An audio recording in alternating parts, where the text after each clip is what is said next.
जो यहाँ से बीजेपी के नगीना से ओम कुमार जी चुनाव लड़े थे, वो आपके ऊपर बहुत हमलावर है इस समय। आपको कह रहे हैं कि आप बाहरी हैं, आप गुंडागर्दी कर रहे हैं, भगा देंगे आपको, अभी नॉर्थ भगा देंगे। क्या कहना चाहते हो?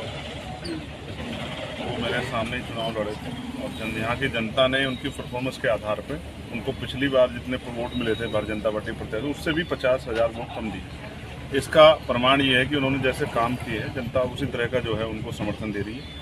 और जिस तरह की भाषा का उपयोग कर रहे हैं कि भाई मैं काम नहीं करूँगा, जिसने वोट दिया उसे काम करूँ, लोकतंत्र में इस भाषा को पसंद किया ही नहीं गया। हम तो कह रहे हैं कि जो भारतीय जनता पार्टी कार्यकर्ता भी, अगर उनकी भी कोई समस्या होगी वो हमारे पास आए।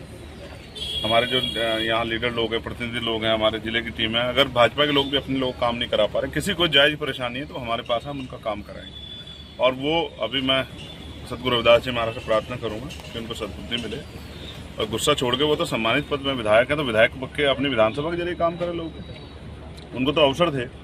लेकिन मैं फिर समझता हूँ ठीक है, उनके लिए मैं मंगल कामनाएं करता हूँ, लेकिन मुझे यहाँ की 16.5 लाख जो हमारे यहाँ की जनता है, उस महान जनता की चिंता है। और उसी के लगातार मैं सभी मंत्रालयों में और पार्लियामेंट में भी मैंने इस तमाम इशू उठाए कि भाई हमारे यहाँ ना अच्छे हॉस्पिटल हैं, ना अच्छे कॉलेज हैं, ना अच्छी यूनिवर्सिटियाँ हैं, ना स्पोर्ट कॉलेज है, ना ही जो पर्यटन का क्षेत्र है, ना ही जो उद्योग धंधे लगे हैं, तमाम तरह की परेशानियाँ, बाढ़ की परेशानियाँ हैं। तो मैं अभी 1-2 दिन बाद ही जो है जल मंत्री जी से मिलकर जो है कोशिश ये करूँगा कि यहाँ जो बाढ़ की समस्या है इस पर जो इसका उचित उपाय हो, क्योंकि बाढ़ से हर बार परेशानी होती है। पैसा भी आता है लेकिन वो पैसा फाइलों तक, नेताओं तक सीमित रह जाता है, वो ज़मीन पे नहीं लगता।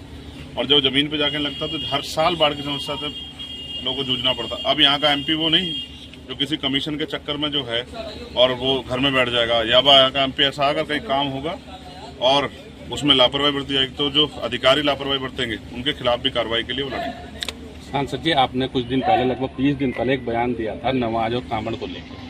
उसी के पलटवार में ओम कुमार ने कहा कि मुसलमानों से इतनी हमदर्दी है चंद्रशेखर को, तो अपने घर में नमाज पढ़वाएं। इस पर क्या कहेंगे आप? पढ़वा लेंगे, उनका दिल छोटा है, हमारा दिल छोटा थोड़ा ही है। अगर किसी को भी किसी के धर्म को, इबादत को करने में, पूजा प्रार्थना करने में परेशानी आए और हमारे घर की जरूरत पड़े, तो अपने आप को खुशनसीब मानेंगे अगर वो हमारे यहाँ के पढ़ना चाहे या अपनी पूजा पाठ करना चाहे। लेकिन मैं फिर आपसे कह रहा हूँ, भारतीय जनता पार्टी की नीति है वो हमेशा से कमज़ोर वर्गों के खिलाफ रहे, स्पेशली मुसलमानों के, दलितों के, पिछड़ों के खिलाफ रहे। इसी पॉलिसी ने जो है इस बार उनको सबक सिखाया। आगे जितना बुरा बोलेंगे जनता उतना